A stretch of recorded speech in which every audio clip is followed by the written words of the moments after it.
मणिपुर के मुद्दे पर गरजते बरसते हुए राहुल गांधी ने एक तरफ सरकार को जबरदस्त तरीके से घेरने की कोशिश की, तो वहीं दूसरी तरफ मणिपुर में भारत मां की हत्या की गई है, ये आरोप भी उनकी ओर से लगा दिए गए। रावण का उदाहरण देते हुए सरकार के ऊपर जबरदस्त तरीके से तंज कसा गया। तो इसके अलावा भारत जोड़ो यात्रा के दौरान कौन कौन सी मुश्किलें इस वक्त आम आदमी फेस कर रहा है, उसका जिक्र करते हुए सरकार पर निशाना साधने की कोशिश कांग्रेस पार्टी के सांसद की ओर से जबरदस्त तरीके से आज संसद में की गई। तो वहीं दूसरी तरफ सरकार की ओर से केंद्रीय मंत्री स्मृति ईरानी ने राहुल गांधी के आरोपों पर जबरदस्त तरीके से पलटवार करते हुए ये कहा कि भारत माता की हत्या करने की बात करने वाले राहुल गांधी के मुद्दे पर, राहुल गांधी के संबोधन पर, राहुल गांधी जो बोल रहे हैं उस पर कांग्रेस पार्टी इस वक्त मेज थपथपाती हुई नजर आ रही है, जो अपने आप में बेहद शर्मनाक है।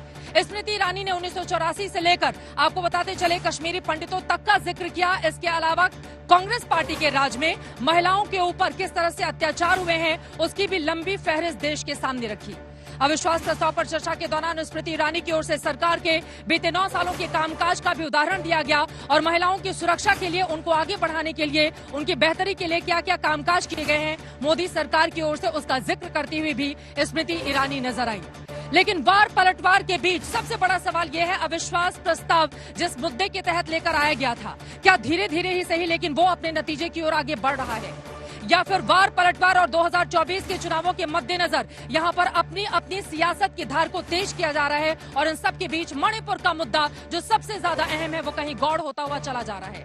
कई ऐसे सवाल हैं जिसको लेकर दंगल में आज सीधी चर्चा हम करेंगे। खास मेहमान भी हमारे साथ जुड़ चुके हैं। कुछ ही देर में गृह मंत्री अमित शाह लोकसभा में अपनी बात रखने वाले हैं, वहां भी आपको लेकर चलेंगे, लेकिन उसके पहले हमारी ये रिपोर्ट देखिए।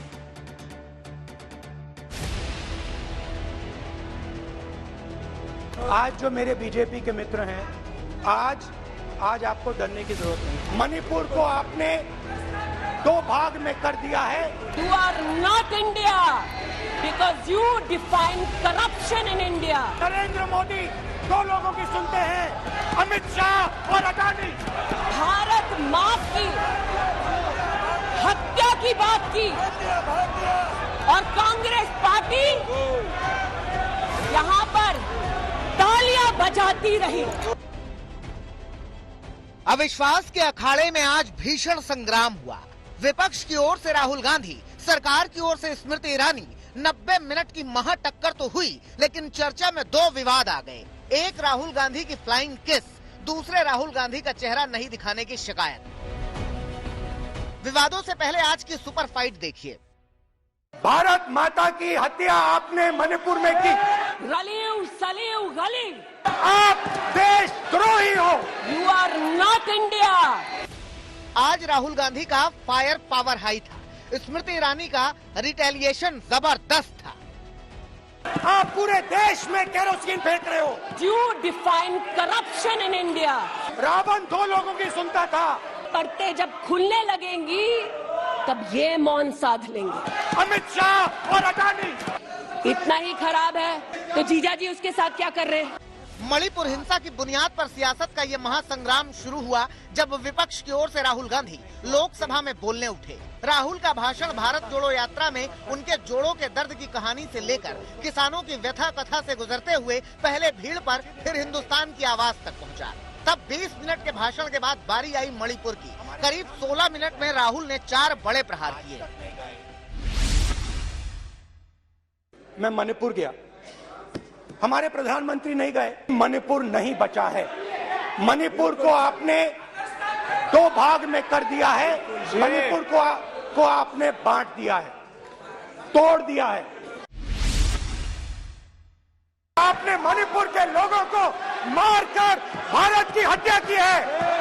आप देशद्रोही हो, आप देशभक्त नहीं हो, आप देश प्रेमी नहीं हो, आप देशद्रोही हो। आपने देश की हत्या मणिपुर में की, इसीलिए आपके प्रधानमंत्री मणिपुर में नहीं जा सकते हैं। आप भारत माता के हत्यारे हो। रावण 2 लोगों की सुनता था, मेघनाथ और कुंभकर्ण। वैसे ही नरेंद्र मोदी 2 लोगों की सुनते हैं, अमित शाह और अडानी। पूरे देश में आप केरोसिन फेंक रहे हो। आपने मणिपुर में केरोसिन फेंकी और फिर चिंगारी लगा दी। अब आप हरियाणा में कर रहे हो, पूरे देश को आप जलाने में लगे हो। आप पूरे देश में भारत माता की हत्या कर रहे हो। ताबड़तोड़ हमला करके राहुल गांधी सदन छोड़कर निकल पड़े। उनके चेहरे पर विजयी मुस्कान तैर रही थी।